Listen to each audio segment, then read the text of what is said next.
The voting members, the voting members here today are Mary Burns, Charlon Rogers is on Zoom, I believe. Chris Rock should be here soon. Donnie Freeman is here, Patrick Bulkey, and I am Tiffany Hunter, Vice Chairperson. The non-voting members are Councilwoman Juanita Johnson and Dave Manslaw. The city staff member who is with us today should be Tyler Hickerson. Assistant City Attorney, our recording secretary is Charisma Jano, Omaha Municipal Land Bank Legal Assistant. The Nebraska Open Meetings Law is in effect and a copy is located in the room for anyone to view. Notice of this meeting has been published. Copies of today's agenda are located on the table at the back of the room. If you wish to address the board on an agenda item, please be recognized by the chairperson, state your name, address, and who you are representing for the record. With that, I will call the first agenda item. Roll call. Freeman, Present. Rogers, Hunter, Here. Burns, Here. Rock, Balky, Here. Mr. Chair. Here. Sure. Or he's not, sorry. Okay, so getting into recognition of our supporters.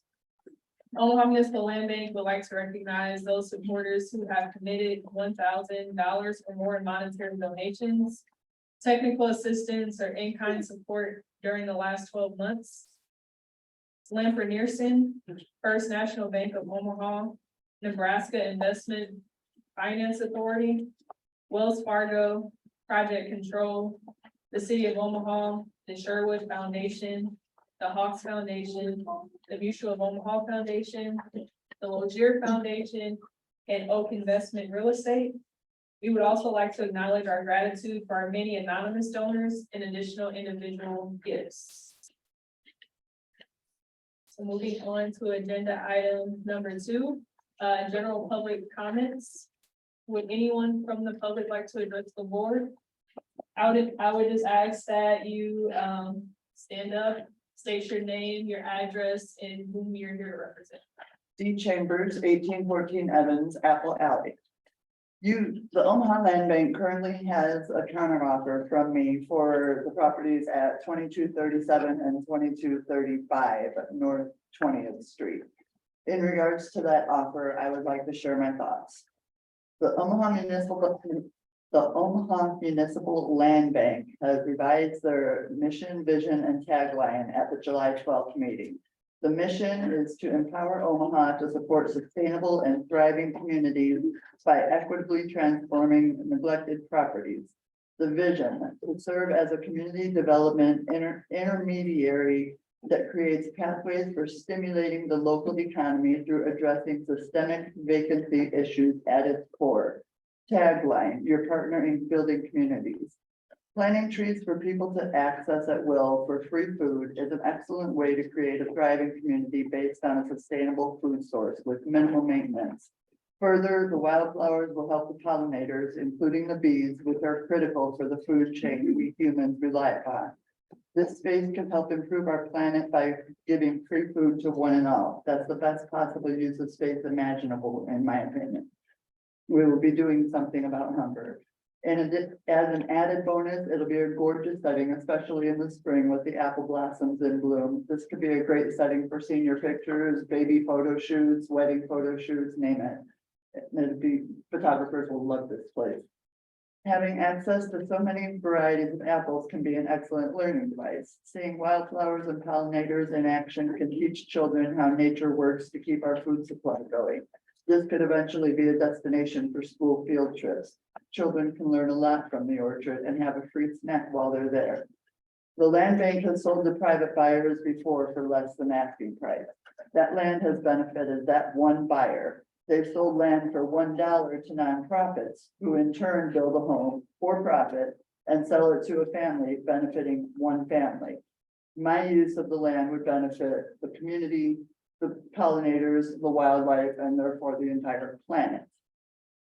I plan on granting or donating the land back to the city of Omaha upon my death, perhaps sooner, in the form of a finished orchard.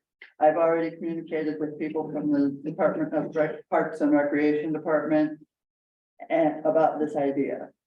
It could be said that once acquired, developed and renovated, I would be temporarily renting the space from the city and then donating Apple Alley to the people.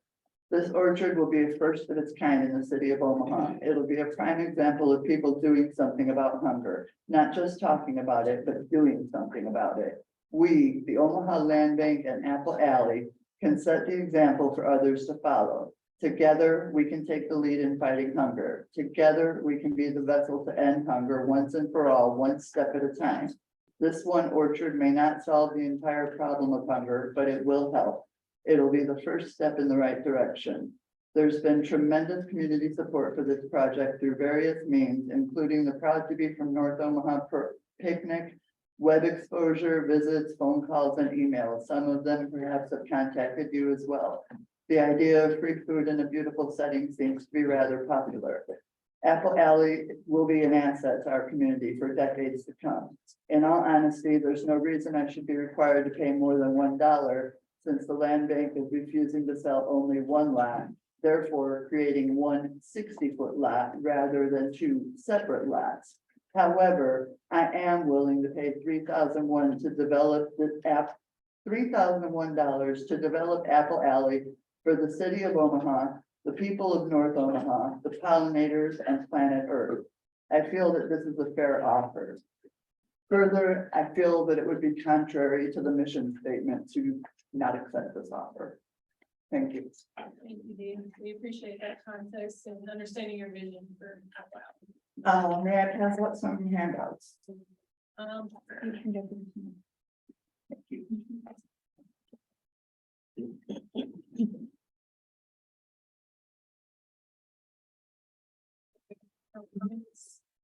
Good morning, Cheryl Weston, Whitehaven Farm Street, and I'm representing myself, my community, and anybody else who wants to join.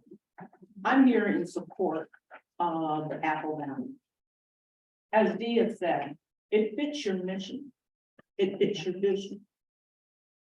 It fits for the community. Many times I've been here and I've heard you say, and there has been change made, that you wanted to do something for the community, something for the people. This is a perfect opportunity. There's no reason why not. If you are true to your vision, your mission statement, and what you plan to do.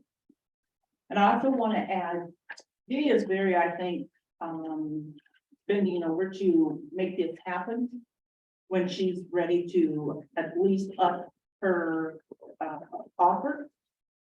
But if I look at it, and if the Omaha Land Bank truly wanted to be what they say they're going to be and what they are supposed to be, why don't you donate this to Apple Valley? There shouldn't be any charge. And you can donate it and have a good feeling, because you know what, after you donate it and it starts to bloom, you can put a marker out there, say this was through the Omaha Land Bank vision, whatever you want to put it. But the part is that you're really living up to the community. You're really trying to make an effort. And I think it's very important. I've seen many times in my neighborhood. Miss Roger knows, Miss Johnson knows, because they live in our neighborhood, in the community. You've given property or sold property for those to put gardens in. And you know what happens to those gardens? They only do it during the season, and then they leave it. They don't take and mow it down, cultivate anything else. They leave it. And so what are we left with as residents in our community who live next to these gardens? We're lived with either the city has to come out and cut it, and they don't usually cut it, they come and mow it down, or we have to look at what's in one right around my block, and I don't appreciate it, is nothing but overgrown grass and weeds and trees. So I'm gonna say to you again, this is your opportunity on the land bank. Look at it, think out of the box, be the visionary, give back to the community as you say that you're going to do. Thank you for your time. Thank you, Sharon. All right, any other Please, step up, state your name, your address, and who you're here. to represent. Hi, my name is Juana. I live in 4832 South 22nd Street. And, I live next to a property that you're selling, 2206 10th Street. And, I'm here to talk to you in person about why my family wishes to purchase the property. I should preface this by saying that my family home does not have a backyard, and, my parents have lived in our house for over 20 years, and half of that time, they have been taking care of the property next door. When our neighbor, or I guess ex-neighbor, Doña Juanita moved out, we started taking care of her front yard. Her house was still standing. We cleaned up the branches, we mowed the grass, picked up the trash, which there's so much of, since we live next to 24th Street. And we cleaned after the people who spent the night there. And once the city tore down the structure, we began taking care of the entire property. I saw on your website that you emphasize working to repurpose properties that have been abandoned or deteriorated. But this property hasn't been abandoned or deteriorated for the last 10 years because my family has used it. We've taken care of it. We mow the grass, we cut the weeds, we pick up the trash, and we use it. It's where we play with our dogs. It's where we learn new soccer tricks. It's where my brothers kick my butt in volleyball. We have this cute little garden that we use every year. We have the occasional cookout, the occasional bonfire. It's not abandoned because it's been part of our family this entire time. And I should follow that up by saying that our neighborhood isn't in danger of a systemic vacancy because there hasn't been one. Not since we've been there, at least. I also saw on your website that you prefer to sell to people who transform the property into a neighborhood asset. But I would say that it already is one, because my parents treasure gardening. They love it. They'll plant anything. They plant tomatoes and tomatillos, cucumbers, zucchini, banana peppers, super chiles, habaneros, you name it. Corn even, they planted a couple times. They love it. And what I want to say is it's a benefit to our entire neighborhood. They come and they pick whatever they want. We have people stopping on the street asking for super chiles or for habaneros, whatever it is. We even have this cute little old lady. She lives a couple of streets up from ours, and she loves super chiles. She'll come even when they're not ripe yet. She'll say, "Oh, there you go." She loves them. And we also plant these sunflowers around the perimeter of our house and the property. And they're beautiful. They're giant. Some of them are over 7 feet tall. It's like the bowl this big, even bigger sometimes. And we have people who stop and take pictures with them and stop and admire them because they're beautiful and they make our entire neighborhood beautiful for everyone. I also took a look at your strategic plan and I saw that one of your critical actions was to return properties back to their community. And I would like to say, well, ask you, how much closer to a community can you get than the family next door? Also, I took a look at your ordinance documents and I read in the last section that you take a couple of factors. You prioritize a couple of factors when determining a transferee. And one of those factors is maintaining use of the plant characteristics for the surrounding neighborhood. And you can rest assured that my family will continue to use the property as it has been the last 10 years, thereby maintaining consistency in our neighborhood. Lastly, we had a meeting with our friends and family, and they pitched in so that we could up our offer, and we can now offer 12,000 for the property. That's it. I really hope that you consider your decision on our property. Thank you. Good morning, everyone. My name is Dorothy Johnson. I live at 2223 Dodge Street. I'm here representing myself, my beautiful children, and my community. I'm coming here to learn more so I can do more. What the mission your statements are beautiful. And I want to learn more and do more. I also want to support Lindsay as a transplant to this community. My goal is to bring new, young, emerging, and vibrant talent to this community, so they can stay here, grow families, grow in their career. So just coming to be a support, coming to learn more so I can do more. Tiffany, it's beautiful to see you. So more to come. Thank you. All right, thank you all for your comments. Definitely helpful to have that context when we're thinking through and talking through each of these items. So moving on to our action agenda. First meeting 3.1, approval of minutes of the July 12th, 2023 Board of Directors meeting. Motion to approve the minutes for the July 12th, 2023. Second. Any discussion? Hearing none? Freeman, Yes.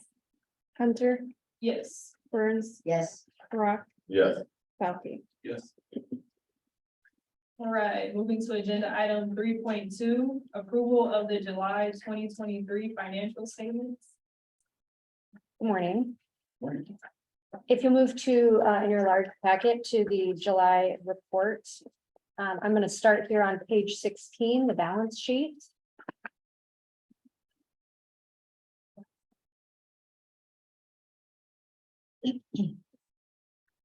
Not a lot of change from the month prior on the balance sheet.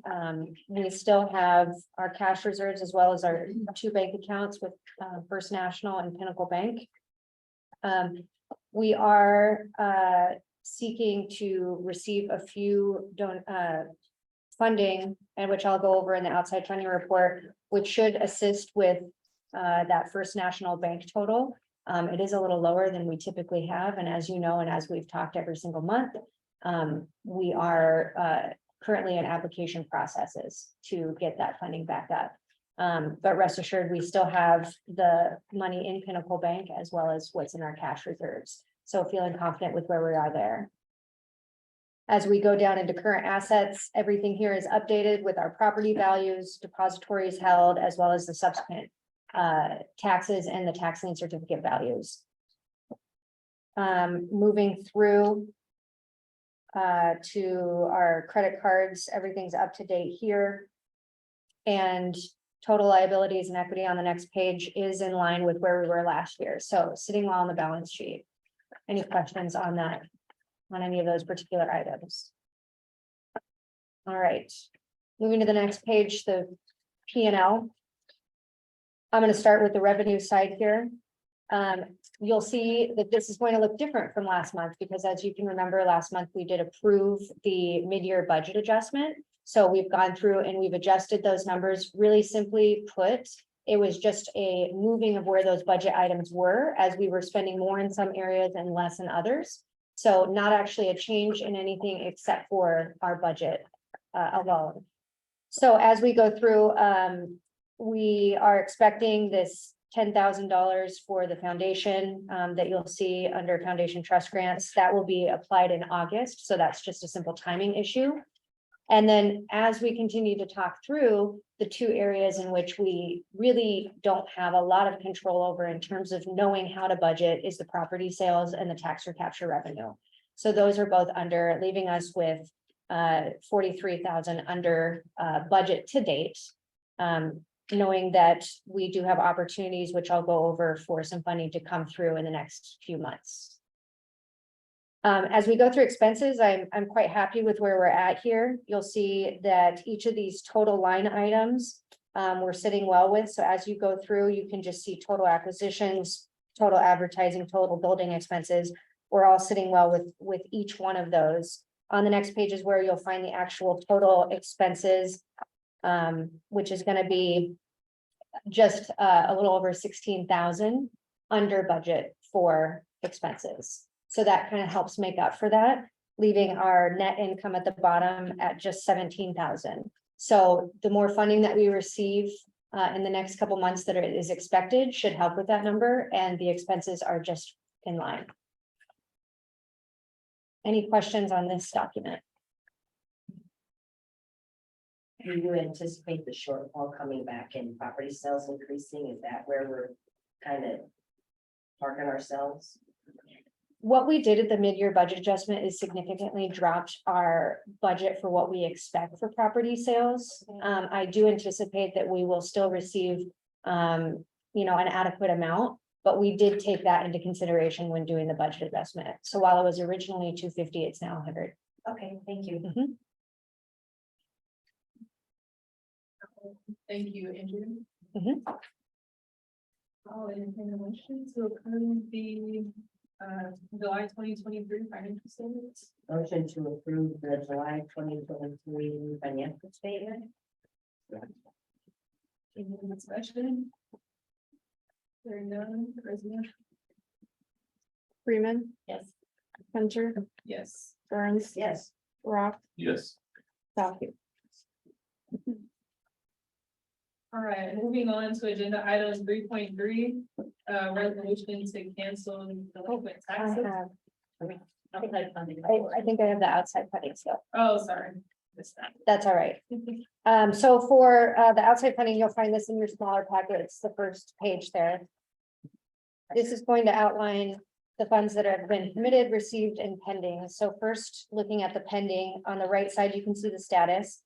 So applications that have been submitted or are in process, there's a total of 6, 5 of which are slated for this year. So these are the ones that we anticipate seeing coming through in the next few months. Also, you can see those that have been committed, that $10,000 that I was referring to was committed in April. We should receive that in August.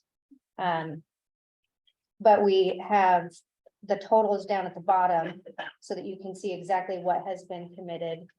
I did speak with the finance committee, and we'll be kind of, for the next meeting, sectioning this out a little bit more so that you can see those in each of the categories. It's a little bit easier to read. As we do start to go see more funders, it's going to get a little messy. So we'll get that cleaned up. But for now, are there any questions on these particular items? Great. Do we need to approve 3.2 again? I'm not kind of jumping down on that one. Okay. No. All right, now we can move on to action item 3.3, which is the resolution to cancel delinquent taxes.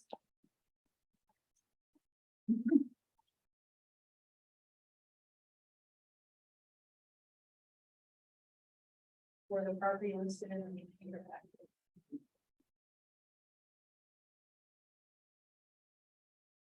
Would you mind if we go back to the listing of funding? Sure. I don't know if this is the appropriate time to bring this up or after discussion, but I'm going to advise you, there's another place to use that. I'm concerned about the possibility found on the rejection. Did anyone, did they give any reason for the rejection?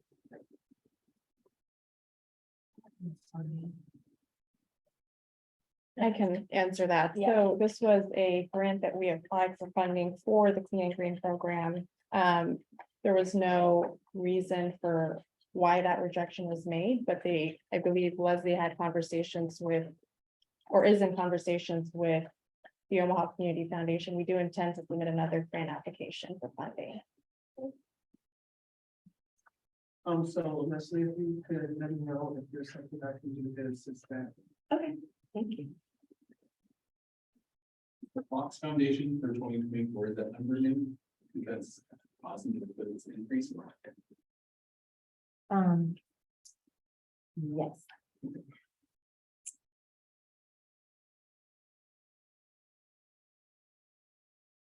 Any other questions on the outside funding report? Oh, Okay, back to agenda item 3.3, resolution to cancel the delinquent taxes. I will entertain a motion.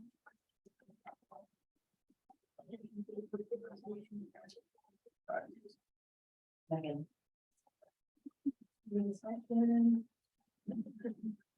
Freeman. Yeah. Hunter, Yes. Burns, Yes. Rock, Yes. Southwick. Yeah. Agenda item 3.4, resolution to cancel special assessments. Should also be with the air time.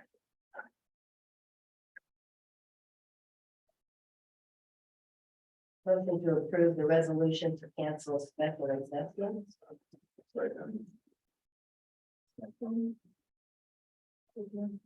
Freeman, Approved.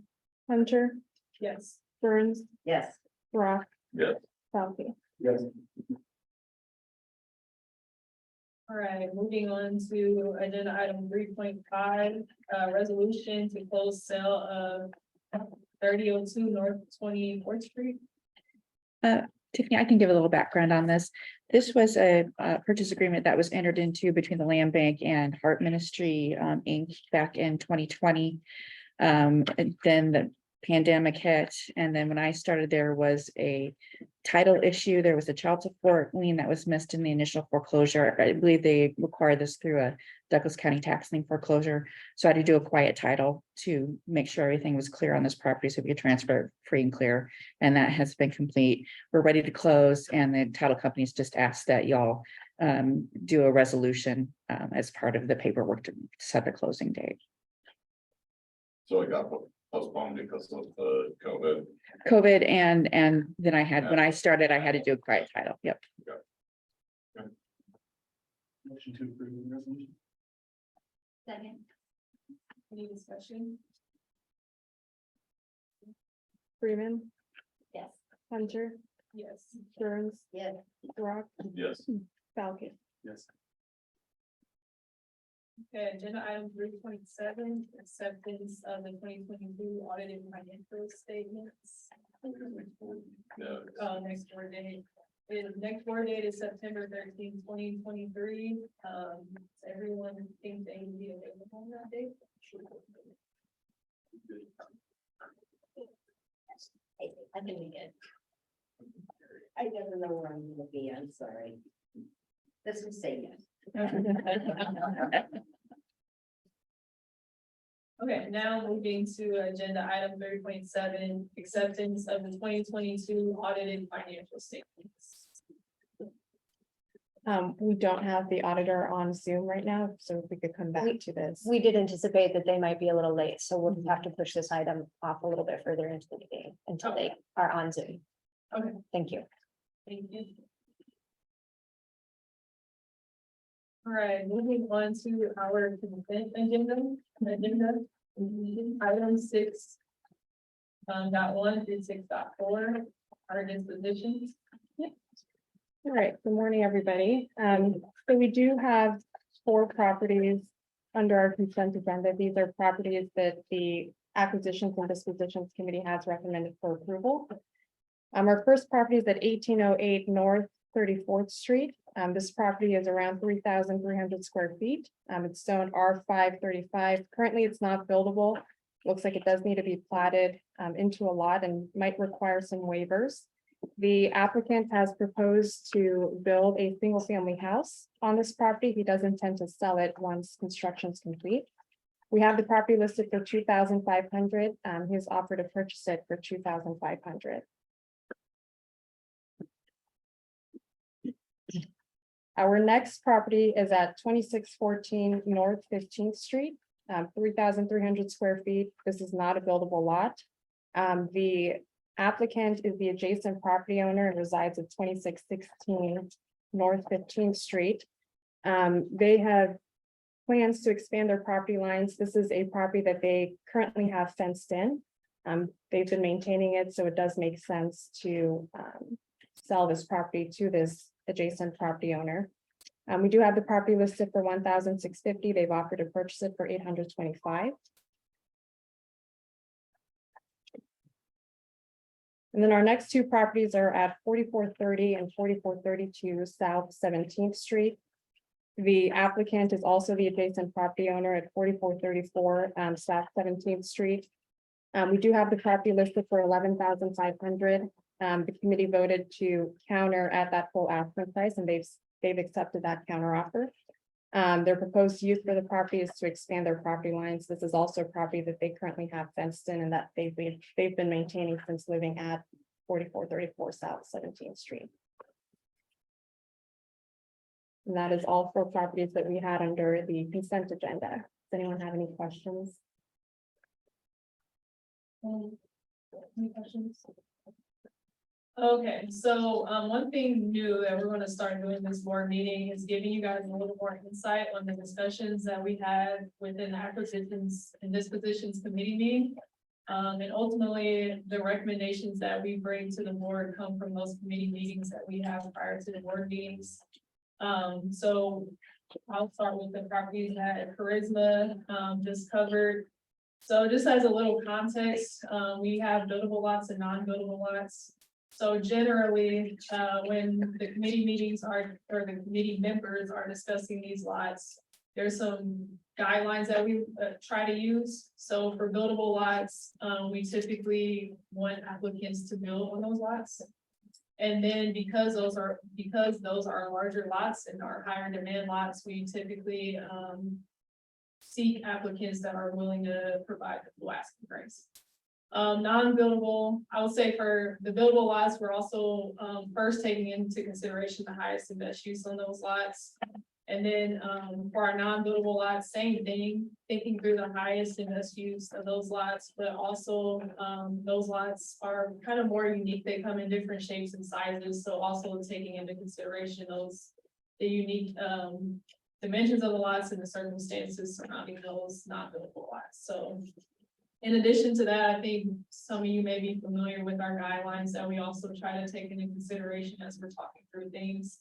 But just wanted to provide some context before I got into our discussion and the decisions or recommendations that we have for each of these. So the properties that Charisma just covered are the ones that we recommended to accept. So for the 1808 North 34th Street location, we recommended approval of this application. The proposed use was to build new housing and the buyer had full asking price. Moving to 2614 North 15th Street. So the committee's recommendation was to approve the applicant. The applicant is the adjacent property owner. The current lot is fenced in and the applicant had been maintaining the property for several years. The property is also not buildable. So when taking into consideration those factors, the committee agreed to approve the applicant for this purchase. 4430 and 4432, both these lots together are buildable. Due to kind of the dimensions of the lot and the current setup of the lot, however, we were willing to make an exception for the property use. So this particular applicant wanted to combine both lots combined are buildable lots, but they wanted to use the lots to extend their property lines. If you look at kind of Google Images and just kind of the layout of the lot, that makes kind of the most sense, getting back to the highest and best use of the lot. And they were willing to provide the full asking price, so offer the full asking price. So when taking those factors into consideration, we agreed to accept the application for this applicant. So that is like I want you disposition handout, that the asking price was 3,500 and they offered 300. I mean, it's landlocked if you don't do it, but why did we reduce the price? Why didn't we accept the reduced price on 4432, even though I realized that it will be landlocked if it doesn't buy it? That is a typo. So the offer amount should have been 3,500 and they accepted that offer.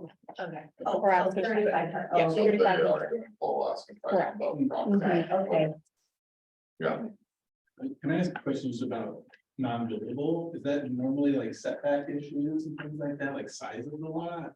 Or are there other factors? It can be zoning as well. Zoning? Yeah. Okay. So when we say it's not buildable, there are things that can be changed about the buyer would have to, or the applicant would have to undertake to make it buildable. Okay. Yeah. So just as it stands, it's not. As it stands. Any questions about the properties? Cheryl? Cheryl Weston, go from Farm Creek. I just asked, as I asked last time, could you please speak a little louder? Because when we're back here, we're not hearing what you're saying, just as there was what I thought you said on South 17th and those two properties, but now you're saying a total different, or we heard different. So I just asked, could you speak a little louder? Thank you.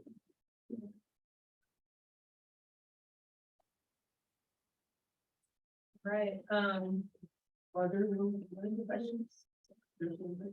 I don't have microphones, unfortunately, I wish we did. Just out of curiosity, have them on, North 15th Street. We reduced the price by half. Yeah, for that one, that was the lot that was already fenced in by the adjacent neighbors and not non-buildable lot, so you can't build on it, and this applicant was already maintaining it. And for that reason, because they had been maintaining the lot, and kind of covering the costs associated with that, we thought that it would make sense for us to do that. Because maintenance would have ran us. Okay.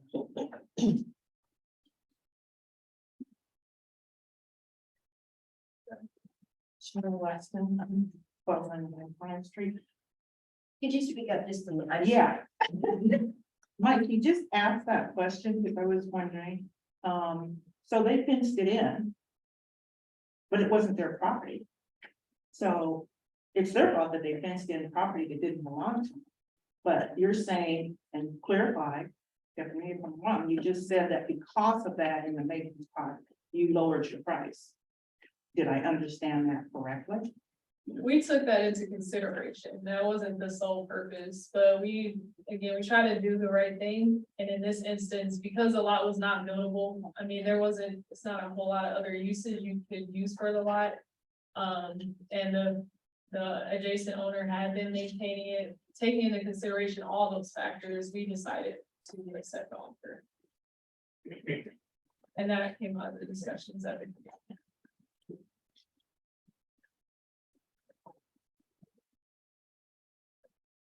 I think they're on that one, the asking amount didn't change, they're just offering less than that. Correct. Right, motion to approve the accepted dispositions. To approve the recommended dispositions. Seconded. Any, no discussion? Freeman, Yes. Hunter, Yes. Burns. Yes. Rock, Yes. Balky. Yes.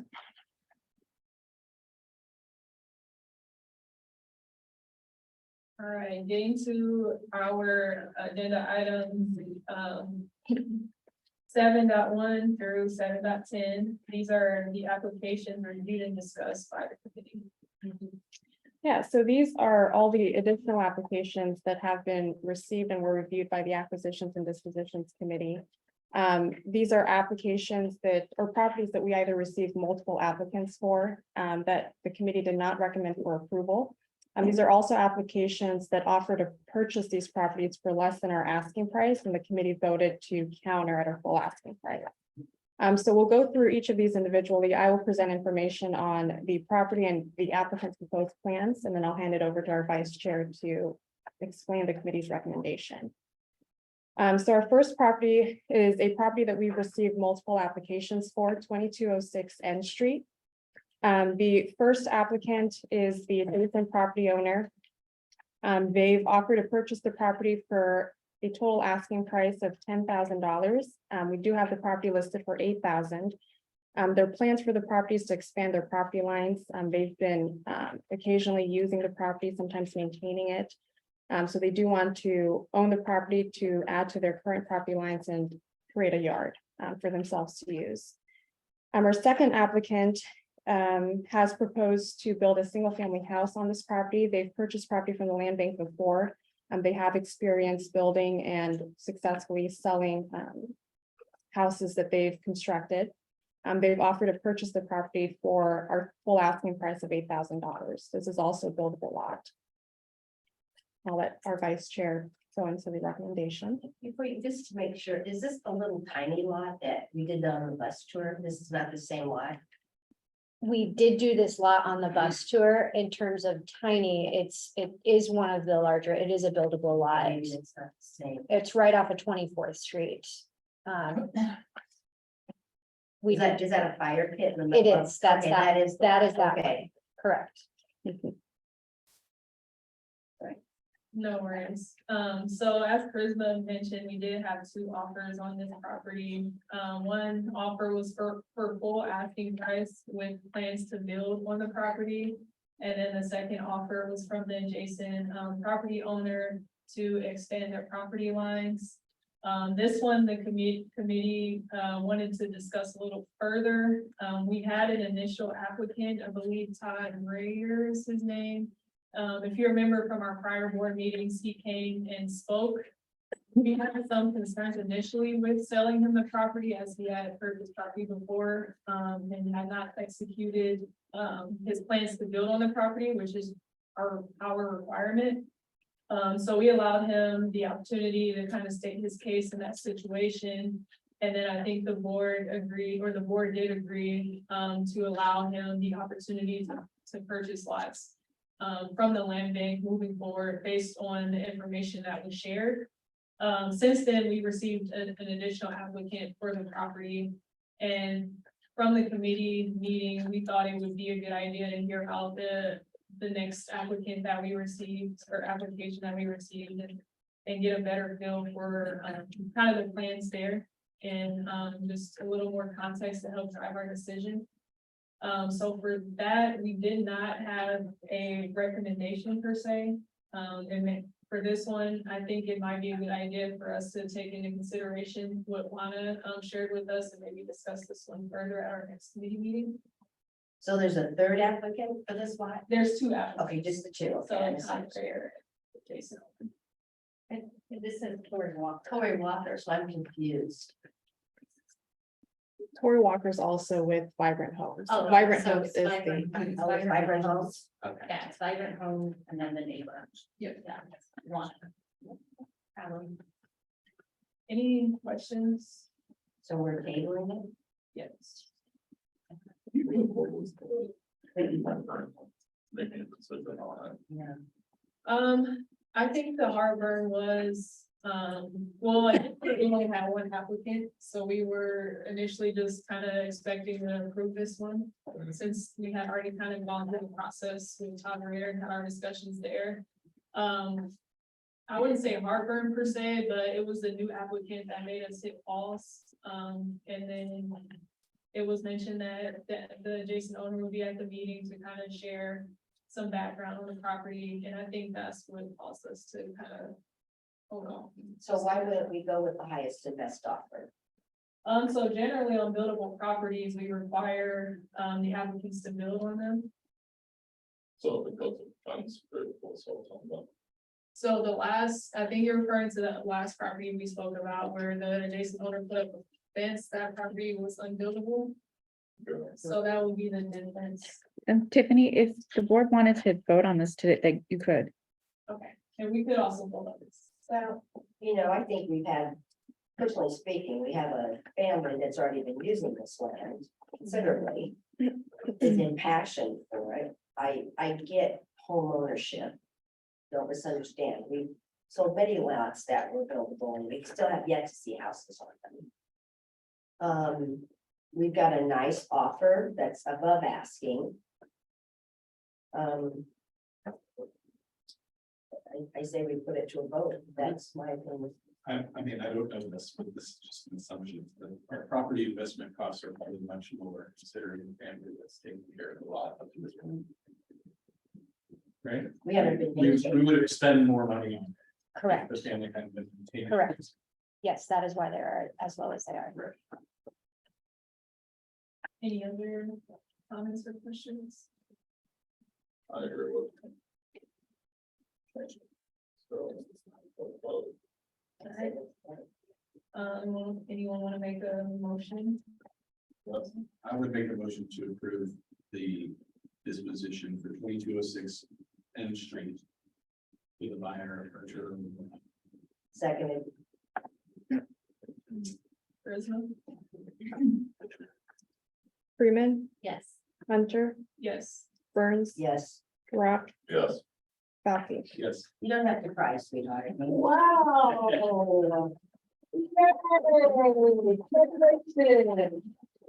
That's why. Yeah.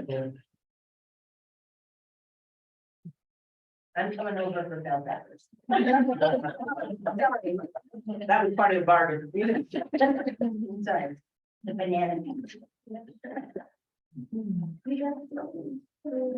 Alright, moving on to agenda items 7.3 and 7.4.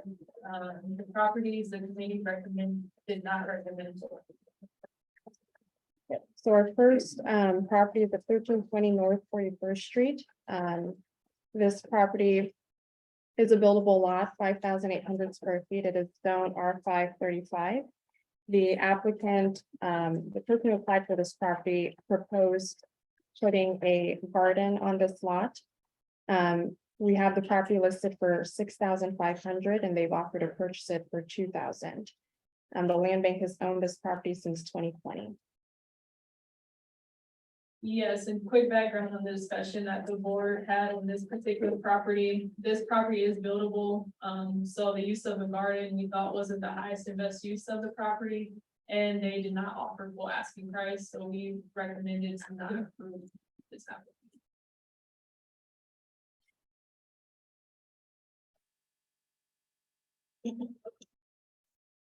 Any questions on that? No, I just would go with. What Ms. Weston had to say, we're getting delivered with a lot of garden lots, people are. Great intentions, but then it falls flat after a year. Does he already have a, I don't know if it's a gentleman or shit, I don't know. Is it already, are they gardening on it now? Or is it just blank? It's still a vacant lot.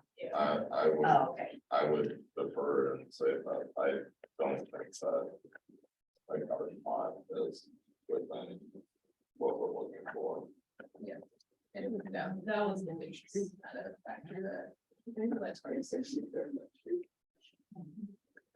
We have to approve and not accept. Yeah, does that help? I think No. we just No. defer to the committee. Right. All right, 7902 Lake Cunningham. 7902 Lake Cunningham for next property.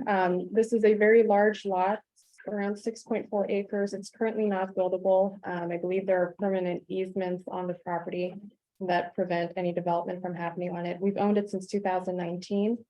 The person who applied for this property also proposed putting a garden on this property, maintaining it, possibly fencing in the entire lot.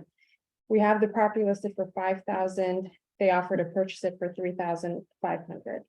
What kind of permanent easement do we have? That There's a boatload of sewer easements along the property, and it's right by the lake. But then. It's very limited. Yeah. Let me, I'll back That- that. Yes, there are sewer easements all over the property. your sewer. I guess, I just haven't. Why were we selling it so low? Can I want to hear the easement answer, if you don't mind, Chris? Yeah. Go ahead. Sewer easements all over it. It was platted as an outlot, which means it's unbuildable. And so you're gonna fence, shed, whatever I think somebody said maybe a shed for gardening, so when the subdivision was developed, It was land set aside for those sewer easements and for open space, whatever, it may even tree mitigation. Do we get water on this lot since we're still, I mean, there's gotta be some water for me. The kicker is when subdivisions are approved by city council, they come with a subdivision agreement. This subdivision agreement for Lake Cunningham Hill says it's not buildable to easements, open space. So in order to dispose of it, in my opinion, and I believe a lot of one's opinion is you have to go back and change the subdivision. Because right now it's not buildable and it has certain uses that work through the subdivision. Could you, put a garden on this lot as long as it's not fenced? The subdivision agreements has to be changed. They're gonna have to change it anyway, and I don't know if we want planning, if we've got sewer lines running. I mean, if they get one, Yeah, I don't know what they, and, yeah, I mean, there's obviously trees, obviously, you can see the trees, so I don't know. can we go to the subdivision and let them? They did own it. And they didn't pay taxes. So. And the HOA is now So they different. own it. The HOA is now, yeah. Yeah, it's, And the HOA, what's nothing to do with it? there is no HOA anymore. So, Yeah, it's off. Oh, really? it looks like it's 100. Well, I mean, what a great park. So the committee, or sorry. I mean, 6 acres, but it's all wooded, I mean, you know, they put walking trails everywhere. Okay, If we went to the agreement, could you get the use opened up? And be able to operate in a different way? Yeah. I would be awesome. What would be awesome? Well, I just mean it could have different use once they. Approve the use. So they're gonna have to change it anyway if William I would buys say it. that changes in the board's hands and staff's hands to propose something we'd like to see, or what we like to see, and then work with city staff, planning and public works to see if the subdivision agreement, we would recommend approval of the subdivision agreement. Where is this gentleman's house? Is it border this lot? He does not live nearby this lot. Okay, We've had people in the past come to us in pre-application meetings. I believe a few neighboring property owners have come in over the years wanting to buy it. It's been told it's unbuildable and how a lot of sewers. could we do a different approach and do the borderline lots and reach out to them to purchase it as a intended use as a park or a walking path facility? Right? Okay, right. Good, but I don't know who's gonna, if they buy it or maintain it. No, they would. They will. Then you wouldn't have to change the subdivision agreement, correct? Okay. If they don't have an HOA. Yeah, who's Well, they have to create, An HOA. they already have a subdivision. They'd have to create their springboard from it, I would assume, Yeah, but you probably have to get multiple parties to agree. Be quite expensive. hmm, So for the sake of this applicant, the committee did recommend to not approve it, because of the easements discussed. Yeah, I think the use that someone approaches is gonna be very specific with this. And it doesn't seem like we did that one for this one. I agree. So just so everybody is aware, we run into these issues when city staff goes through the annexation process. So when subdivision agreements were set, when they were designated to go to the HOA, which as we know, they fold and lump and they don't. So now in subdivision agreements, those are owned by the SID and will be maintained. so we still have a viable SID in this neighborhood? I believe it's been annexed. It's been So we try to prevent this. from That. happening. And for the city not to maintain it, right? So we wouldn't want to annex up and then have that be on the city to maintain as well. So who owns this now? We didn't. Yeah. Do we have maintenance costs on this? We currently do not So maintain. this somebody lot. else is maintaining it. It's the what? Yeah, you don't have. Well, you've got grassland. I know, I'm just saying that, I wouldn't think that the neighbors around would be knocking on our doors to cut it up. Backyard football. Something tells me it's not the weeds are. It just seems like for acres, there could be a better. Oh, you've been by there, the weeds are high? I'm just laughing over the speaker. Are high. They are high.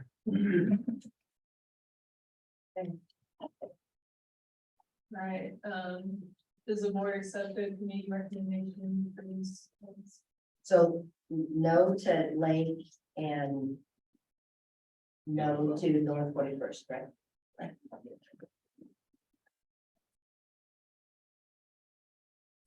All right, moving on to agenda items 7.5 through 7.8. These are applications we had a discussion.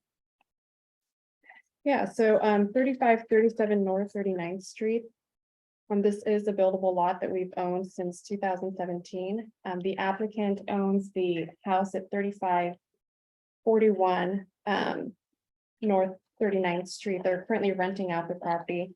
They applied to purchase this property to expand their property lines and give their tenants more space to park.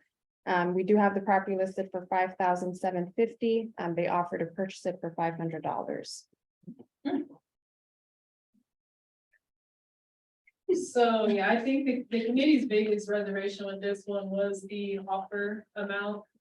So right away, we thought as though they should at least counter, or we should at least counter the full asking price, given the lot is buildable.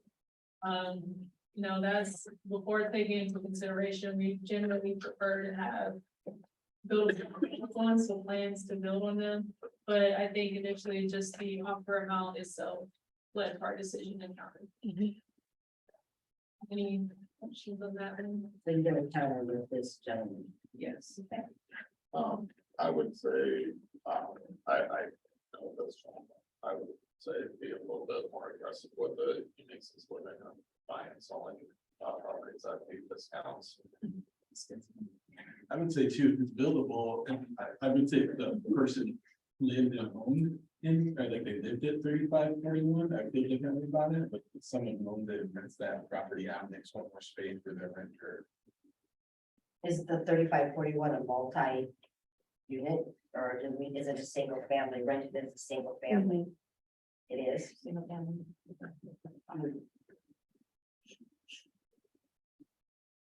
Yeah, I guess, maybe you guys. recommend it. Even if it was full, I'd still have a couple questions, just because it seems like a good little lot. Any questions, any more questions on this one?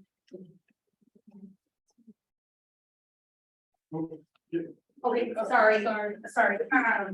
Actually, I didn't know when it was okay to ask questions, so I actually, I just had a couple clarification questions about 7.3, is that okay? Yeah, can you state your name, address, and who you're representing? My name is Waverly Monroe. I reside at 601 South Christine. And I'm representing myself. I mean, I guess I'm. Okay. So the one at the North 41st, how many acres was that? North 40, no, Lake was 6.4 acres. Are you talking about 1320? Yeah, 1320 North 41st. How big is that? 5,800 square feet. 5,800 square feet. Okay, and then. What was the asking price? Sorry. It's on, 6,500. 6,500. And then you said you only had one applicant for that property right now. Yes. Do you know when the last time you had an applicant for that property? Prior to this. Or this one right now? Since we've acquired it, we have not received any additional applications. Okay. And then, how much does it cost the land bank to maintain it? Like annually or yearly, I don't know, I mean, or monthly, I don't know, after your numbers. Yeah, so. Our current investment into it is just over 700. It typically, on a regular maintenance schedule, each property is roughly $400 a year. Okay, And that's if there's not tree damage or other issues that come about outside of regular mowing, regular Right. snow removal. so about 400. Correct. Okay, cool. Okay, I think that's it. Thank you. Thank you.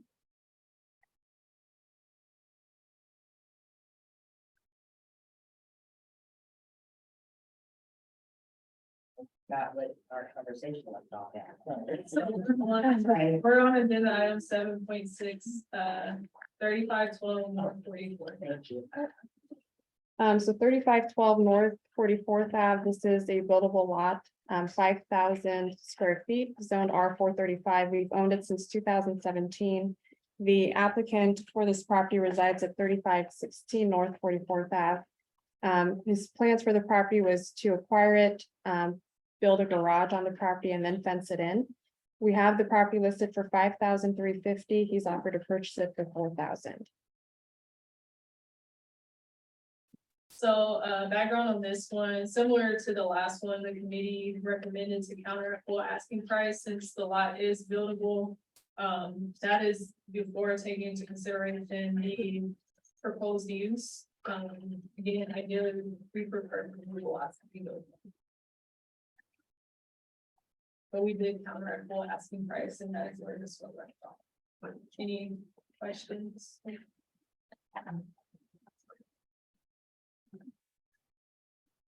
And then our next two properties are at 2235 North 20th Street and 2237 North 20th Street. The lots combined do create a buildable lot.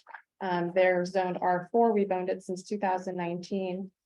The applicant has offered to purchase this property for 3,500. Or I'm sorry, 3,000. We do have the property, both properties listed for a total asking price of 7,600. The proposed plans for the property was to create an apple orchard on both lots. So this is the other alley. Just curious, has those two lots been mitigated for lead?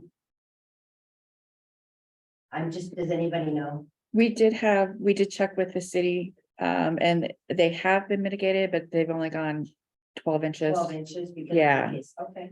So I don't know as far as tree, I think that would have to be investigated, because I'm sure tree roots go further down there and I know everything about trees, sorry. I do know about lead, but. yeah, well, I know like root vegetables, I think is probably, Prohibit. yeah, so I'm not sure if fruit producing trees would be, that's something we'd have to check with the city on. And maybe even, yeah. Okay. Carol Weston. Well, 99 Congress Street. Purposely did the other time I speak so you would understand what I'm saying. The property, yes. I was involved with the lead program, and at that time, that particular we know property each other. I know was, and it did meet EPA's regulations.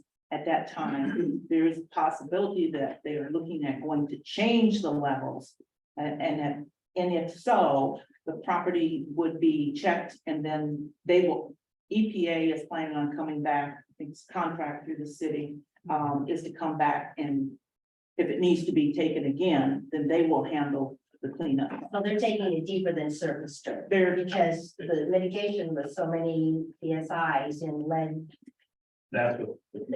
Okay, so that's the last fight, so I just want to know. 400 million out, there's a chance it's gonna go to 200, right? So that'll take us to only possibly another 12 inches. I don't know, I don't think it will probably go that, but that's true. That's what they're looking at now. Now, we have a but rooted fruit here. Then I would suggest that individual would check with EPA to see if they need to go any farther on that. That would be up to them. But I was just clarifying that it did fall underneath at that time. It was on our list for cleanup, which was done. But now that they are thinking about dropping it to 200 parts per million, there may be a change since you want to put a garden on there. Orchard, not garden. Thanks for that detail, Sharon. Thank you. So yes, we appreciate Ms. Chambers coming to speak to us and explaining the vision and the idea behind Apple Alley. I think this one was challenging for the committee because we really like the idea as well. So just as background there, For this one, we did recommend countering at full asking price because the lots combined were notable. And that was out of just being fair to the other applicants that we had, who also had plans to, who also did not have full asking price for notable lots. So we wanted to be very consistent there.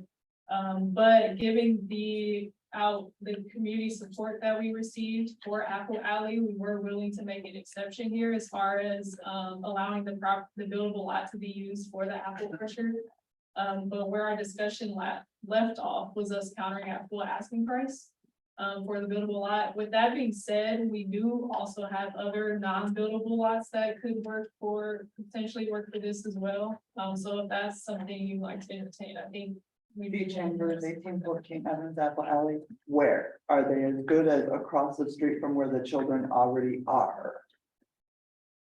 I don't know the answer to that off the top of my head, but I just wanted to, that was part of our discussion.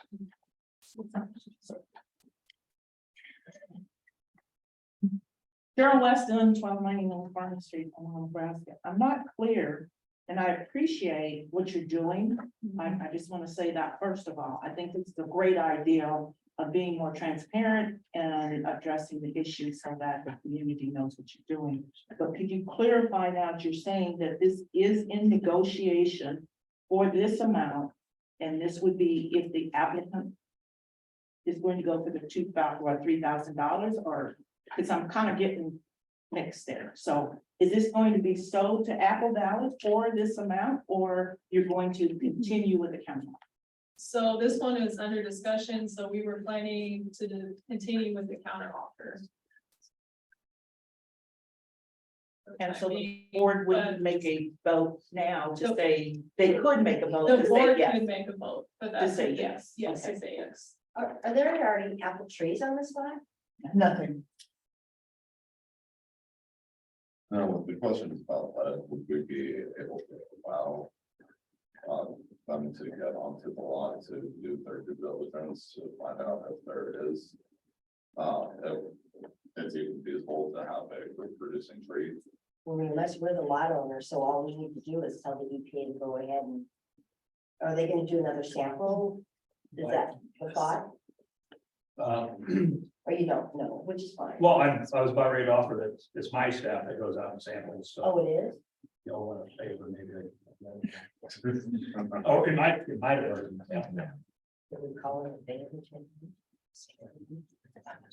I'll make that. It'd be helpful Yeah. to know if the orchard is. Is it even viable? How much, we got information. That'd be perfect. Also, if we would enter into a purchase agreement with this, it would be on the onus of the buyer to do all this due diligence, and there is that offered in our purchase agreement to do the testing, to do, contact the city to make sure everything that they want to do is feasible on that before we close. I still want kids plucking apples, which these trees are gonna take a good 2 years to fruit bear. So So I think there's probably two issues here, whether you're willing to sell it at and at what price, and then the conditions, the terms of the sale, and I guess for me, I wouldn't have a problem selling it for whatever price makes sense. I would say that for the purchaser, as long as we know that the use is there. Right, I would want to know that. I wouldn't want to say the intended use is an apple orchard, and not be this apple orchard, that that's the property's out of our hands. Yeah. Right, and then what happens with it? Patrick, all of those I mean, things would be purchase established city before we cancel. close. Yeah, we wouldn't. Yeah. Who's gonna pay the property taxes? I will. Until the time comes when I grant the land back to the city in the full finished part. Which means we'll get it back. Well, Better. The city again. the city's not gonna take it. The city's not gonna take this lot. Yeah, That's we- where we we're got not, it. we won't take it back. That's where we got it, so.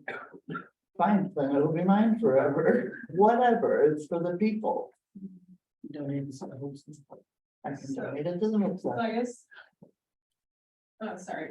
No, I was just gonna say, I guess for me, I just wanna make sure that it ends up what we're saying it's gonna end up as, right? Because if it doesn't, we could combine it, or someone could combine it. So as long as we have, I mean, we're exploring this, so I'll let the committee do the next step, but if there's a way to show that, like, if it doesn't end up being an orchard or something happens with the EPA, that we'd have some sort of recourse so that we could look to make a house on it or sell it something. That makes sense. And if you all are not ready to vote on it today, you Yeah. can table it and have more discussions with Ms. Chambers as well. Oh, shit. I feel that T Chambers, 1814 Evans, Death Valley. I feel that waiting 5 years for the trees to mature to then receive decades of free food is a really small price to pay. That helps. Yeah, I like the idea. I'm just saying, I think it's good to keep discussing it, figure out the immediate thing before we. That's my take. Any other comments? How soon do you need to have an answer on whether or not we can move forward? You can move forward with your orchard. I'm planning full steam ahead. I mean, how soon, when do you need an affirmative, yes or no? To make a decision? Well, you're saying you're going. So if we delay this. Yes, I'm waiting for you. When do you need a decision from them? As soon as possible, yes. Okay. I think that, me personally, I think that we as a organization, we hit on some very key high points regarding our mission statement and what she's going to bring back to the community. If we're wanting to change our image, our perception that we are generating in the community, this is a great opportunity for us to do so. As it relates to the cost, I again agree with the young lady, in terms of waiving it, to her for an hour, because it's going to be so, incredible. Councilwoman, we can't do, our policies, we can't do that. You can't even- We can't donate you can't property. donate property. It's against our policies again. We can't do it. Well, let's consider what our minimum cost would be. We've put in at least $4,000 worth of investment in both of those properties together. Okay, okay, so we're gonna table this discussion so that we can discuss it further as a committee. I have a question. Dorothy Johnson again, thank you for all this. My question is, what does, when they buy it, what do the funds go towards majority of the time? Maintenance, salaries, what are these funds from the community? What do they go to for you all? I would say all of that. Can you tell me what majority, what's the top expense? And Well, then, Lisa, it's So I kind of, don't know if that's relative, actually. I mean, it just drops into our operating budget, so. Correct. so it would be under our financial, which is kind of what I should, all that goes to. Understood, thanks. I would say too, that the revenue generated from these sales is a small portion of the revenue that we need to. To operate, understood. Yeah. Thank you for that clarity. Carol Weston, 1299 Farmer Street, Omaha, Nebraska. I'm gonna ask again, why do you need to wait? Why do we need to have another table discussion? It's a good idea. You talked about wanting to change the image of the Omaha Land Bank. Today is your opportunity. It's simply put it for a vote, yes or no. Then the community can go front. She wants to go forward. She's working, she's trying to get other funds to take and do some of the things that they need to have done. There's no reason to wait. This has been studied on in your inventory since 2019. I go by that property every day practically. But 90% of my traveling to or from wherever I'm going is coming down 20th Street. I've looked at that property and didn't know it was even in the land bank until after last month. And after we had the monthly meeting, she came, there was a sign put up, it was the Omaha Land Bank. I've been watching that property. I knew the people who lived there before. I knew when Vandeline out of Lincoln bought it, like they bought up a lot of property in North Omaha, and then they sell it back or they just leave it. Here's an opportunity. Why are you setting on it? You could vote for it today. There's no need to have any more discussion. What discussion can you have that's going to change what it is right now? So I think, and I would like to ask that you move forward with this and give it back to the community to be on the forefront of these, what she's doing is being done in other places. Put Omaha on the map for something good. Be the first. Thank you. Two Chambers, 1814 Evans, you said there was 4,000 spent on the place already, what for?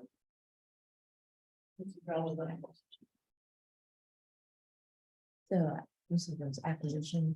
Maintenance and illegal dumping. Usually it's Acquisition, trash. legal fees, maintenance, Trash on the trees. site, it never has been. It's always been clean. I can't speak to whether there was, but we have bills for cleanup for dumping, so We paid obviously. for illegal dumping on the lot before. Pardon me? Illegal dumping has taken place on that lot multiple times. I don't have that information right in front of me at this. 4,000? This is total, and this is total investment since we've owned it in 2019, since 2019. For 4 years. Total cost that has gone into that lot over the course of 4 years. Does anyone, we can table this one, but does anyone want to make a motion at all? To make a motion with a contingency for EPA approval or anything like that, but just want to put that out there. If that's something that anyone on the board wants to do. I would say that if we voted today, I would just say, because of the concern EPA. Yeah. I'll be completely honest, but if we take a month and we figure out that everything checks out with that, then I'm for this use. Let's just speak for myself. But I don't think a vote today that was premature because of the EPA. And I would ask during the due diligence process that we provide applicants, would that be included in there? Yes, and we could, Do it. yeah, we could, Then I make a motion, we table until we give her the time to do the due diligence. well, the due diligence doesn't, there has to be a purchase agreement. So if you guys voted today, if you guys voted to support the sale today, she would be required to go through and do that due diligence. It would make sense for her to make those inquiries and put those investments into the testing to see if it's applicable. And again, I don't have a problem with it. It's just we have a buildable lot across from the school. Is that not a school? It's, Community center, skate hole center. But David just said that he would do a favor for us and do that investigative work regarding the environment and stuff. Why can't we do that? So we'll table it until we. That's what That's what he's saying. Okay. So not, don't do that, or, No, well, that's what we're, yeah, I think if we wait, we're taking that okay, Ionis off of okay, the empire. okay. so what's the So- motion? So it sounds like for this one, the board has agreed to table it until we. For EPA. And that's.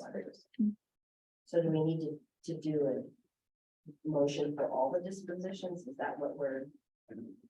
You can accept the committee's recommendation, or if you want to make a motion on any of the properties to approve, you also have that ability.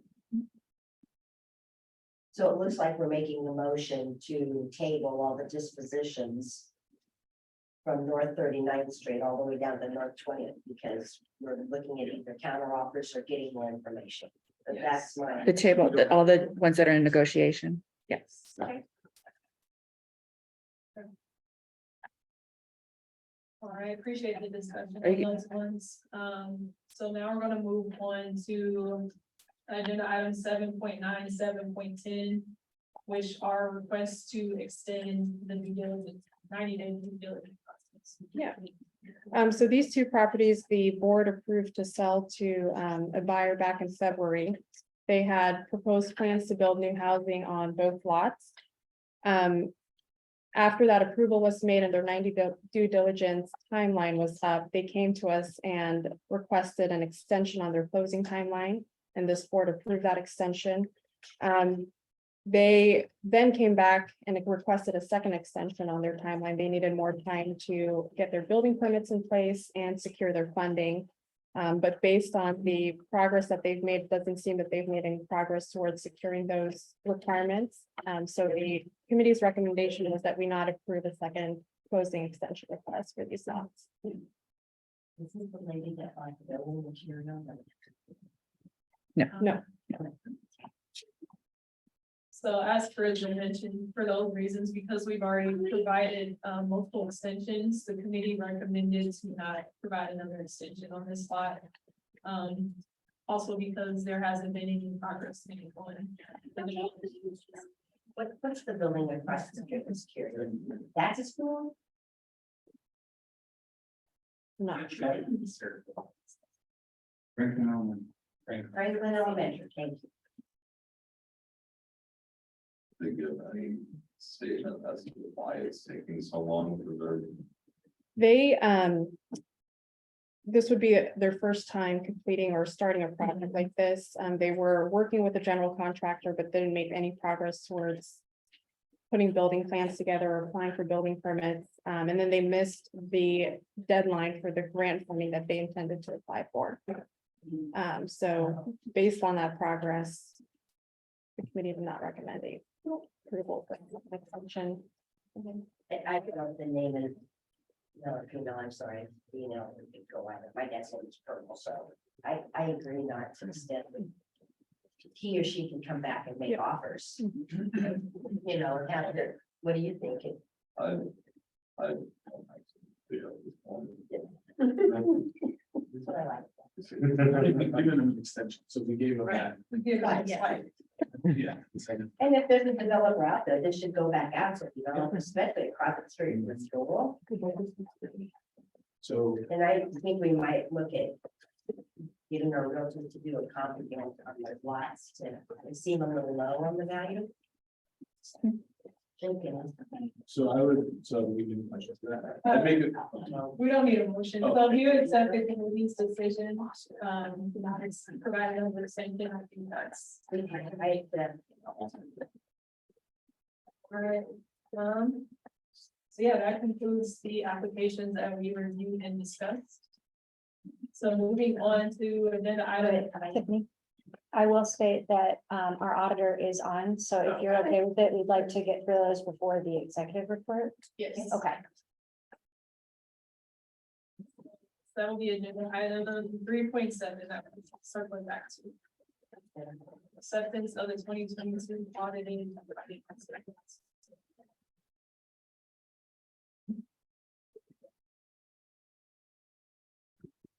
Hi, guys. I'm Kyle Smith with Hazen Associates. We performed the audit this year and we have for the last, I think at least 4 years. This year, Jesse, and he's here also did majority of the testing and everything like that. So I wanted to include him in case there was any specific questions or anything like that. But for the presentation, we don't have a lot. Is this the PowerPoint I sent? Yes. Or is this- okay. Oh, okay. The formatting of it just looked a little bit different, so I was just unsure. So the first thing that I wanted to talk about kind of before we go through the communication with governance items is that the audit went well. We issued a unmodified opinion, which is the highest level of assurance that we can provide with an audit. So in terms of that, everything went well. We did not have any reportable findings, no issues that required a separate management letter or anything like that either. As for the communication with governance, I need to double check real quick.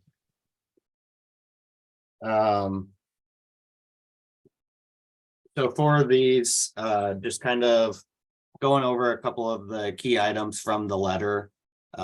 Basically, we had identified 2 significant risks prior to starting the audit, and those were improper revenue recognition due to fraud and management override of controls. Both of those risks are required risks for all audits. So everything else, with our history with the organization, and not having significant issues in the past, we didn't feel the need to add any other risks in addition to those two. We didn't come across any significant unusual transactions. There weren't any significant difficulties throughout the process. We didn't have any uncorrected misstatements, no disagreements with management. There wasn't any significant assistance provided by any external third-party CPAs or anything throughout the process. So all of that is good. And that stuff isn't in one of the slides. I've kind of taken those as the key items from the governance letter that we provided previously with the final report.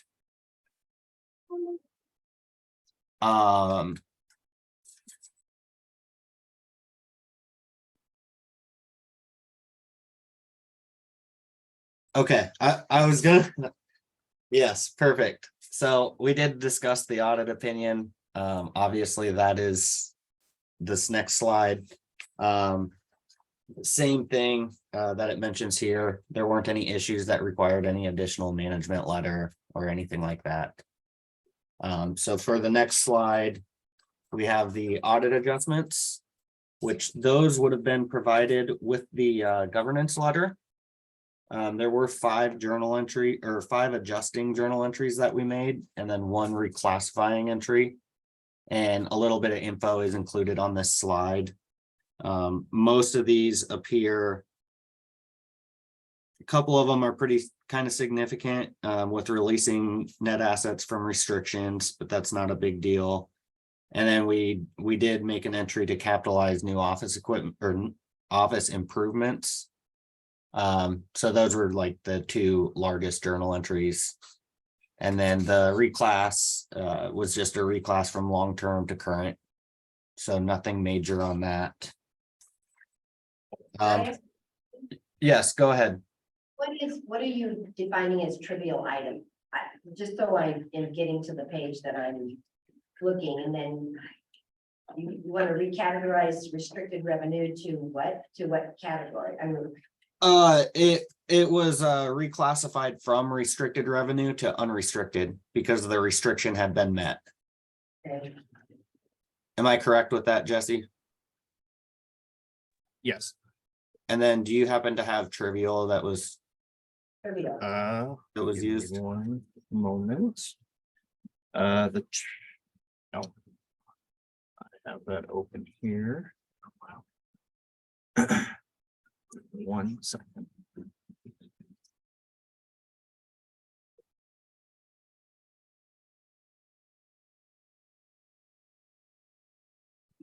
It looks like Triviality. go ahead, Jesse. Okay, triviality that we used for this audit this year was 1,200. $1,200 amount cap? Mhm. Okay. Okay. So you haven't gotten to it, but the journal entry to reclassify the tax lien investments were to reclassify them to so maturity with interest. I'm not quite sure where that's going. So that journal entry would have just been to move it from long-term to current, right? Correct. Okay.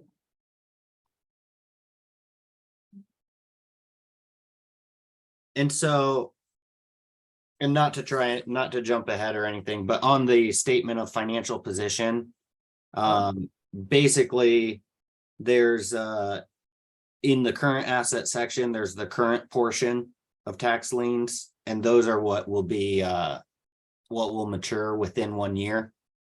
And then the remaining in the non-current asset section, the investments in tax lien certificates, those would be things that mature in more than 1 year. So you want to move the ones that mature more than 1 year into a different category and leave the short term in the current position? that what I'm hearing? Yes, but opposite. Basically, they're in the long term, and then as they come within 1 year, we'll move them from long term to current.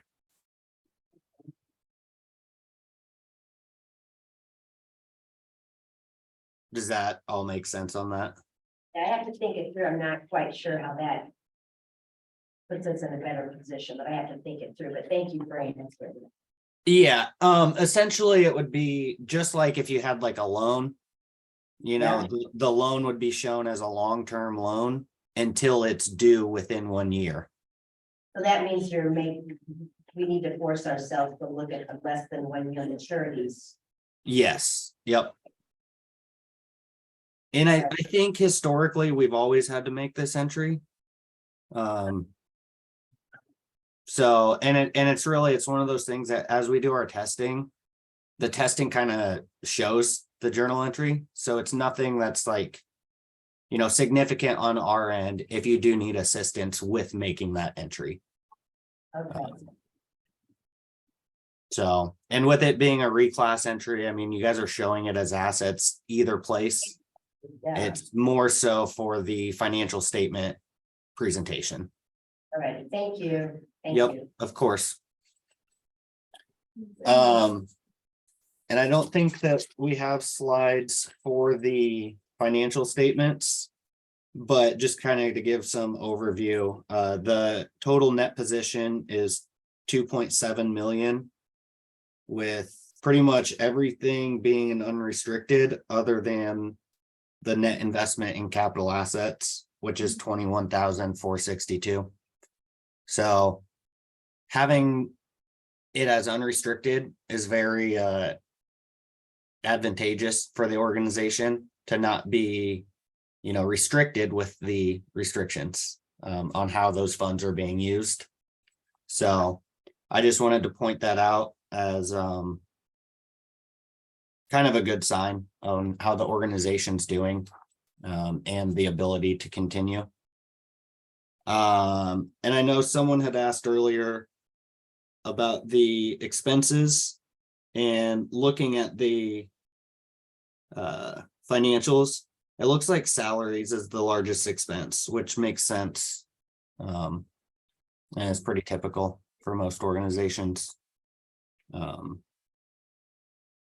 I just wanted to provide that, but otherwise, I mean, the cash balances increased from prior year. So operations are going well, you know, everything looks good based on the financials and how everything's been going.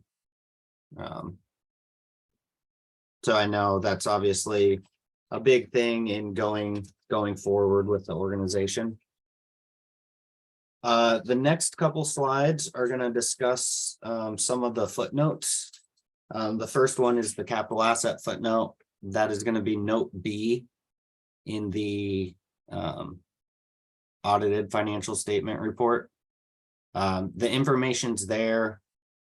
Kind of, if you have any questions, we can discuss anything, but ultimately this is just the detailed breakdown of what makes up that 21,462, which is the ending balance. The next footnote is actually the next footnote in the report as well. It's going to be note C, which is properties held for sale. And basically, this is just kind of a summary of the activities and balances of the properties that were and or are still held for sale. So you can see that the ending balance as of December 31st was 789,000. It looks like 21 were donated, 319 were purchased. And then the last sentence shows that 57 properties were sold during the year. So kind of just a little extra information opposed to just having that as a line item in your financial statements. And then the next one, the next footnote is note D, and that one discusses tax lien certificates. Same thing here. This is primarily just the descriptive to provide additional information on this financial statement item. And as far as I know, I don't think anything major has changed with this. Jesse can confirm that. I don't believe so. Okay. Nothing prior here. Okay, and I didn't think so as well. So unless anyone has any questions about this footnote, I don't think that there's really much to discuss, but we did want to point it out as one of the key footnotes for you guys. And then the last one is gonna be footnote G, and that's gonna be about your future lease commitments. And this is just a breakdown of, based on the leases that you guys have, what is going to be required for any financial requirements for you guys throughout that term of the lease. And so this shows what's going to be paid each year, and everything like that. Then for the next slide, it's other matters, which I kind of discussed these while going through the governance letter items. And just, we didn't have any disagreements, no issues. There wasn't any outside consulting, anything of that nature. Can I ask a quick question here? Yes, of course. So usually there's, like with an organization this small, there's sometime, and maybe I missed this, but there's a note about you just can't have the right separation of financial controls in place, right? With individuals, is that Right. That mean other matters here is just like an annual thing, like there's not enough people to have the proper controls or separation of controls. At least that was something I realized in a previous job. Yeah, so depending on the situation and the organization size, things like that, Jesse would have to answer if we ended up, listing it as a best practice and just did a verbal communication. But based on my thought on it would be that if you guys are doing everything that you can with the staff that you have, usually we won't make that a reportable finding. Sometimes we will have listed as a best practice and just kind of discuss, hey, if you can think of anything to help improve things, we would suggest that, but nothing in terms of reportable or significant enough to require a separate letter or anything like that. Thank you. Yep. And then I think that's the last slide, or there's one more, but I think it's just our conclusion one. And on here, you can see that we do offer other services. If that's ever going to be anything that the organization's interested in, or anything like that, we do provide these other services. But otherwise, are there any questions or anything that you guys would like to look into a little further?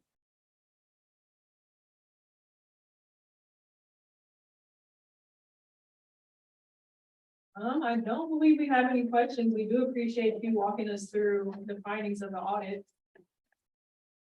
Yes, thank you for giving us the opportunity. I know, especially since COVID, we've done a lot less on-site work and face-to-face time. So these presentations have become more important from our standpoint because it's our ability, to kind of have that face-to-face, discussion and present everything to you guys. So we appreciate the opportunity.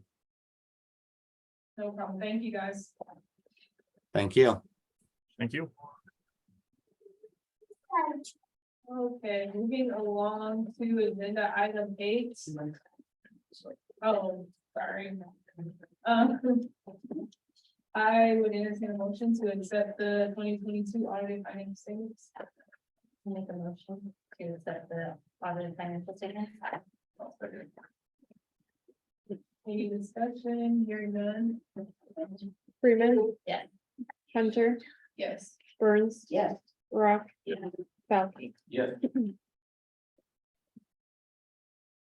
Okay, agenda item 8.1, our executive director's report. Good morning, everyone. The report this month will be short. If you proceed to the next slide. I'll start off first talking about just administration overview and finance.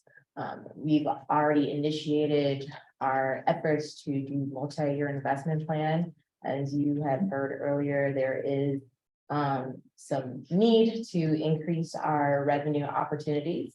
And so just being strategic, we are working with Fox Creek and Project Control to really just help us to develop what that funding development plan will look like, and engaging a new and ramping up our existing philanthropic giving and donor opportunities.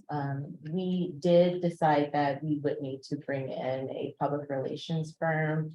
So we did go through the process of getting quotes from 3 other vendors that offer public relations. And we decided to go with a vendor that we previously had a rapport with and worked with. And so we presented that to the finance committee and the executive committee, and wanted to just make sure that we just shared for the record that we will be proceeding with M-Space. They are in the community, they've been helping us so far, and they also are very familiar with our organization. So that would help us to kind of help get the brand discovery that we need to help us make sure that when we're talking about how we're growing and how we need the funding to get us to get there, they would be able to be very helpful and critical to making sure that we are doing in such a way that suits the perspectives of the people that we engage in. We are also in the process of trying to be proactive in how we are looking at planning operations for 2024. And so the team will be getting together, I think next week or in 2 weeks, to ramp up all of our programs and policies that we may need to look at improving in the next year. So we will be taking a look at how we've been performing from a programmatic standpoint and how we are looking to move into the next year with event and opportunities, and hopefully look to have from that opportunity information to inform the budget for next year, a work plan for the organization to implement next year. And so just being proactive and intentional on how we're getting to that point is what we'll be doing. Next slide. Just a current snapshot in terms of where we are in terms of some of those programs. First, just the ambassador program. I would just like to extend an invitation to the people that are here, as well as an invitation to share the information from our current board that the ambassador program, we are now accepting applications. This is our opportunity to really identify people that are interested in playing a deeper dive into the land bank world. We have them participate in 9 months of sessions where they will learn more about the planning work, the maintenance work, the engagement, all of the things that we would love to have a potential board member to walk into a position to be able to do. And as a result, we've been able to build a growing emerging class of people that are not only informed about the land bank's operations, but also have become our partners. We also have 1 board member that has gone through that program. And we're also looking at collaborative opportunities to present our presentations in the community, as well as partner with them. So it's one of those opportunities that we really are looking to keep up, and we're excited about next year. So please help us spread the word. We are also trying to be intentional on building out our internal capacity to make sure that as we are implementing a lot more property work, we have a lot of more moving pieces that need to happen internally. And so one of the things that we did note was we needed to be able to expand our capacity to increase awareness and exposure of these various programs. And so we did reach out to another vendor that we previously done work with, Stable Gray. We felt that it would be a perfect opportunity to work with an organization that's also in North Omaha to help us get our marketing, at least get us through the end of the year. And so with that, plus the affordability that is associated with the proposed opportunities to help us get our communications, our marketing opportunities for those programs would be the best way to move forward with that. And as such, we have our lot transformation outreach that's already in process. If you go to the next slide, I can talk a little bit more about one of those projects, the Successful Buyers Workshop. We have 2 events that are coming up for that program. Tomorrow, we will be having our first pop-up clinic. It's a way for us to be able to provide access to the land bank team and helping people who have questions about applications, if you need printed applications, if you're needing more technical assistance, or if you just want to meet the team. It's a way of us extending our office into the communities that we're serving and being able to offer additional technical support. And so feel free to join us anytime between 5 to 7. We'll be at Home Team Auto Sales to be able to provide that resource. And we also have another workshop that will be September 21st. We had done a previous workshop on July 20th. The thing that this workshop will offer as a different, we'll still go through how to be a successful buyer of land bank properties, but with each one, we try to bring additional resources that will help complement how we're able to support some of these properties being activated. This one, we had an opportunity to work with USDA, Natural Resource Conservation Services. They have communicated that there are a lot of resources that they have to support, a lot of gardening and farming opportunities. They have a lot of dollars that they would like to bring to the Omaha community. And so I would like to encourage, if you are looking at some potential opportunities to access some of those funds, I would love to have you come and meet USDA. He will be sharing those opportunities and more. We'll also be having conversations with NIFA to also be there to present any changes that they have had to their programs where they are issuing additional funds for affordable housing opportunities. So that will be at the Revive Center on the 21st at 5:30 to 7. Next slide, please. I mentioned we had our first one on July 20th, Successful Buyer Workshops.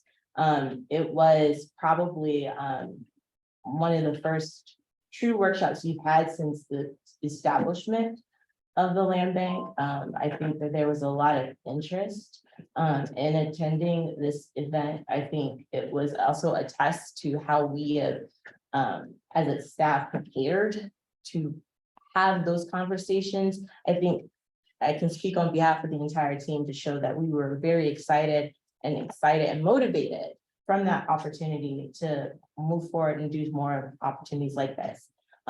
We decided at the last minute to make sure that we used this opportunity to be interactive and proactive in how we can improve the application experience moving forward. And so we had a couple of surveys that took place throughout that workshop, and 81% of the participants that attended this workshop left feeling more confident after the workshop. And then they also throughout definitely highlighted opportunities for us to improve our application process. And so something for us the team to kind of look through and help make it easier for future applications to come through. Complementing the lot transformation outreach plan and just making sure that we are accessible and providing additional resources. We have been working to install information stations in community spaces, which would really be a fancy way of just saying that we are putting our brochures, printed applications in areas where we're not expecting people to come all the way downtown to our office to access this information. thank you, David Fanslow, for connecting me to the library. We are already in conversation. So they have shared our materials to be posted at other branch libraries through Omaha. We also have gotten together with Spark to have some of our materials to be on site and ready for them. So after my meeting with new and existing emerging developers, they will have that opportunity to come into place. Obviously, we'll be at Home Team Auto Sales. I've already cleared it with our former board member and owner of that location. They will also be holding information station at their building. And so I am going to be moving full steam ahead and just trying to officialize and increase our appearances of information stations and places that can be accessed by the community. As such, we created a landing page for our property sales that can be accessed on our website so that, you know, if you can't access it in person, you can still access it virtually where you're able to, at the top on that property sales page, you can download our printed application or go to our website to look at an actual property through our property system and start your application process.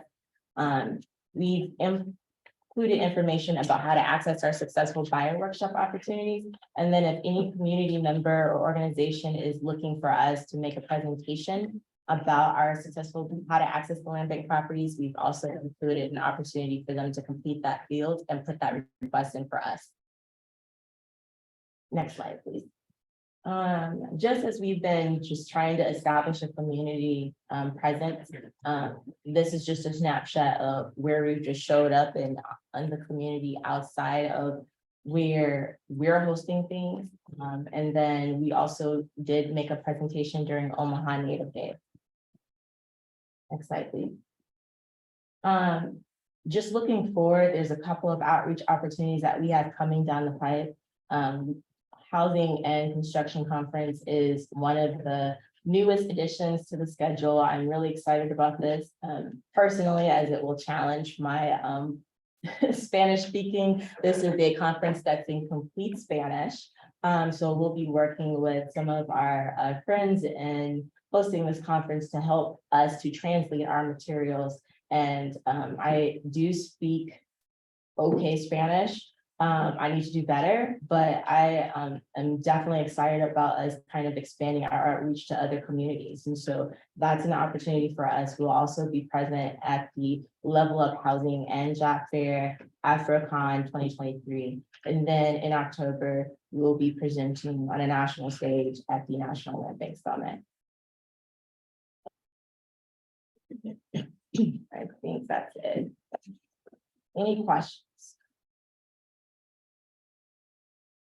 Well, that concludes my report. I will now pass it on to the Finance and Governance Committee to make their presentations. So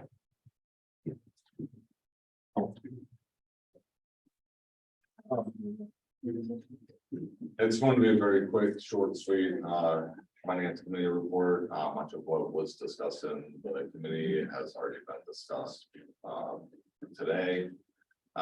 But one of the main things that we wanted to just kind of put out there is that we did see the need for the PR firm to go ahead and start actively marketing us and getting us out into the community more, trying to do some of those things. We saw that need, and so that was the reason that the finance committee did go ahead and move forward with that. Also, we just wanted to go ahead and just blanket it out there that we do strive for 100% board involvement with donating to the land bank. If you haven't, please consider doing so. Did I forget anything? Okay. No, Christmas is around the corner. Santa kept a Christmas gift? Who is in space? And Is it? Yeah. yes, Is it in space? in space and Oh, Yeah. okay. Cool, thanks. It's actually in space in Loveland.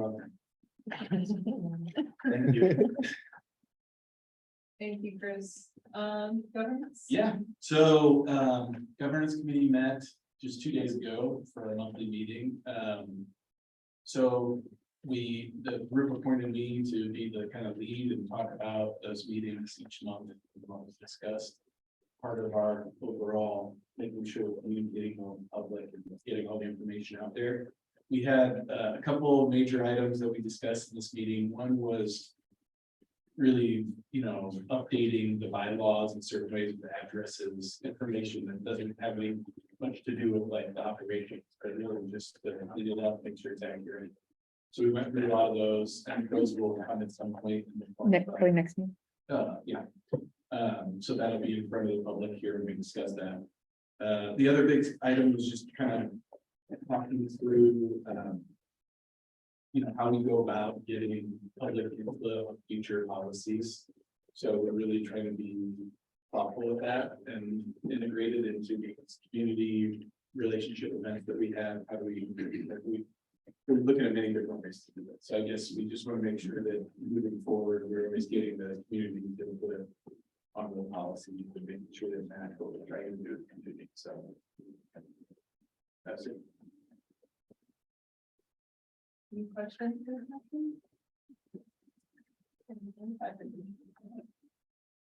Okay, moving on to agenda item 9. Other new business. Do you have any other new business? Okay, and agenda item 10, do we need to go into executive session at all? All right, well, agenda item 11 is adjournment. Do I have a motion? Yeah, I'll second. Freeman. Yes. Hunter, Yes. Burns, Yes. Rock, Yes. Stop. Yes. See you there. Yes.